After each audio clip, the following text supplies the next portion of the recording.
Okay, we'll start with the discrete time Fourier transform in continuation with the last topic. Now in this particular topic we are going to solve certain examples related to the discrete time Fourier transform. Now see, the objective of the today's session is to solve the examples. So the first example you can see on the board, that is xn is equals to 1 minus 2 1 minus 3. So that is the sequence given and we have to find out the Fourier transform of that sequence, that is actually discrete time Fourier transform. So the equation I have written, that is x of e raised to j omega, that is the equation of the dt of t.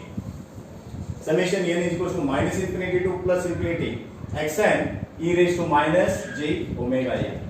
That is the equation number 1. Now this is the first, that is zeroth value. This is first, second, third. So we can write here, that means our summation is starting from n is equals to 0. So this is x0, you can say. This is x0. That means when n is equals to 0, this is x0, x1, x2 and this will be x3. Okay. So n is equals to 0 to 3. So summation is starting from n is equals to 0 to 3, that is 0, 1, 2, 3. xn into e raised to minus j omega. Now you can put or expand this summation. That means expanding this summation will get expanding summation. Just see. Now we'll expand this summation, that is equals to x0. So n is equals to 0, x0. n is equals to 0, that is equals to e raised to 0. The first value that we have put. Then second, n is equals to 1. So this will be x1 into e raised to minus j omega, because n is equals to 1, plus next value is equals to x2 into e raised to, now n is equals to 2, e raised to minus j 2 omega plus up to 3. So next value will be x3 into this n is equals to 3, e raised to minus j 3 omega, x3 into e raised to minus j 3 omega. So now just see here, x0, the value of x0 is equals to 1, x1 is equals to minus 2, so we'll put the values. So this is x of e raised to j omega is equals to, now put the value of x0, that is equals to 1, that is equals to 1, e raised to 0 is equals to 1, plus x1 is equals to minus 2, so this will be minus 2 into e raised to minus j omega, second term, then again plus 1, x2 is equals to 1, plus sign e raised to minus j 2 omega, plus, so again there is x3 is equals to minus 3, so it will be minus 3 into e raised to minus j 3 omega. So this is the discrete time Fourier transform of given sequence. So this is the way how to find out the discrete time Fourier transform of given sequence. Right? Now we'll see one more example, very important example.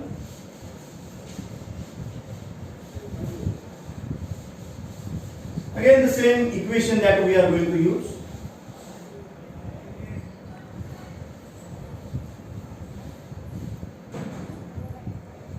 So xn is equals to a raised to n into u of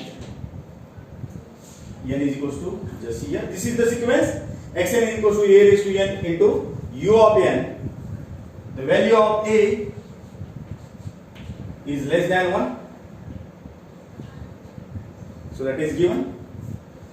So the equation of the dt of t, once again, x of e raised to j omega is equals to summation n is equals to minus infinity to plus infinity e raised x of n into e raised to minus j omega n. The equation 1 is given. Now we'll put the value of xn. So that is equals to summation n is equals to minus infinity to plus infinity a raised to n into u of n. So this is xn into e raised to minus j omega n. So we can simplify this summation as u of n is equals to 1 for the values of n greater than or equals to 0. It is equals to 0 elsewhere. So we can simplify this summation just by changing the limit, because u of n is available from n is equals to 0 onwards. So we can make the changes like this. Just see here.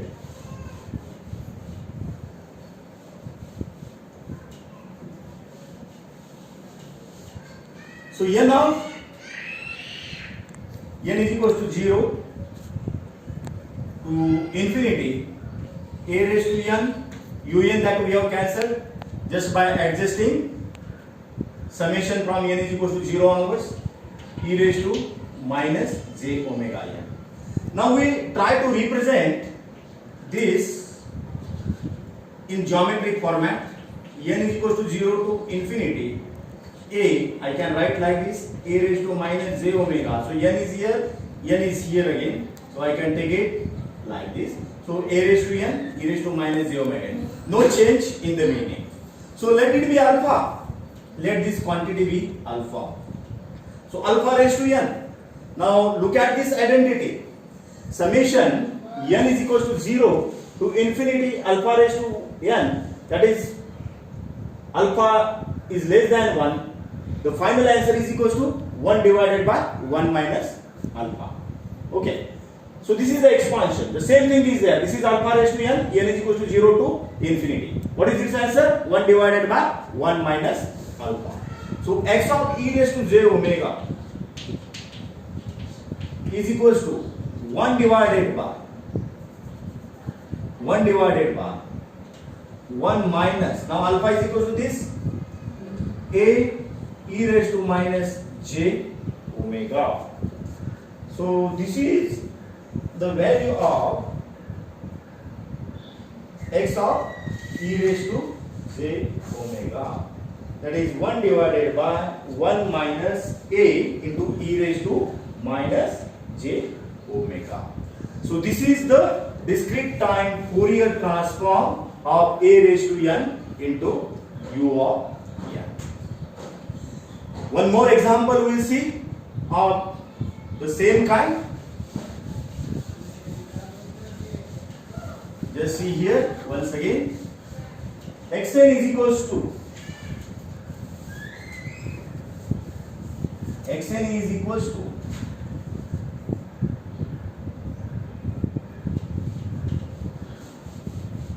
so same geometric series or this geometric progression I have written, so that you have to follow. Most of times you have to use that geometric progression only. So just see here, xn is equals to 1/3 raised to n plus 1/4 raised to n into u of n. So same thing, this is a raised to n. So you can use the linearity property. This is 1/3 raised to n into u of n plus 1/4 raised to n into u of n. X of e raised to j omega, that is equals to summation n is equals to minus infinity to plus infinity x of n into e raised to minus j omega n. Let it be equation number 1, e raised to minus j omega n. Put the value of xn. Now using the linearity property, you can take un inside. So I can write summation n is equals to minus infinity to plus infinity 1/3 raised to n into un into e raised to minus j omega n plus summation n is equals to minus infinity to plus infinity 1/4 raised to n into un into e raised to minus j omega n. Now at these two places un is there, so we can cancel un with this. Un is equals to 1. For n is greater than or equals to 0, it is equals to 0 elsewhere. So we can change the limits of the summation because un is only available for the values of n greater than or equals to 0. So we can remove un just by changing the limits. So that is equals to, just see, summation n is equals to minus infinity, sorry, now n is equals to 0 in this case because we are removing un. n is equals to 0 to infinity 1/3. So I am writing like this, e raised to minus j omega taking inside raised to n like this. So un is removed 1/3, e raised to minus j omega taken into bracket raised to n. No change in the meaning. Plus summation n is equals to 0 to infinity. Again take this 1/4 into e raised to minus j omega inside the bracket raised to n. So just see here, again alpha raised to n, alpha raised to n, value of alpha is less than 0. The same identity we can use here for this. Now we can write here, just see what we are writing here.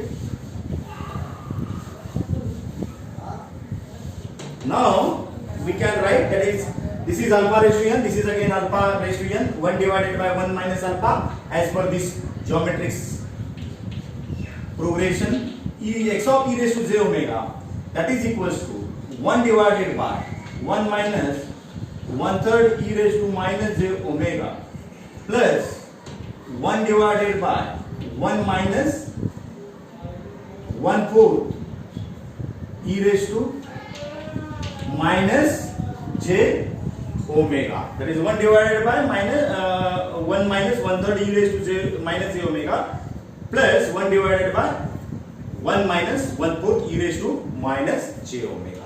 So you can keep the answer as it is or you can further solve this. So I can solve this like this. So 1 minus 1/4 e raised to minus j omega plus, this will be moved to this side, 1 minus 1/3 e raised to minus j omega divided by multiplication of this to 1 minus 1/3 e raised to minus j omega into another bracket 1 minus 1/4 e raised to minus j omega. Now you can solve this. So we can solve this, that is 1 plus 1 that is equals to 2. 1 plus 1 that is equals to 2 like that. So you can collect the terms and solve this. This is equals to, that is 1 plus 1 that is equals to 2 minus 7 by 12. So if you add this, this is 7 by 12 e raised to minus j omega divided by, get the multiplication of these two. So 1 into 1, that is 1, like that. So you go on multiplying and you will get, that is 7 by 12 into e raised to minus j omega plus 1 by 12 into e raised to minus j to omega. That is 2 minus 7 by 12 e raised to minus j omega total divided by 1 minus 7 by 12 e raised to minus j omega plus 1 by 12 e raised to minus j to omega. So that is the answer of xn, that is given xn. So this is the dt of t, x of e raised to j omega is equals to this quantity. So this is how to find the dt of t of the given xn. So thank you.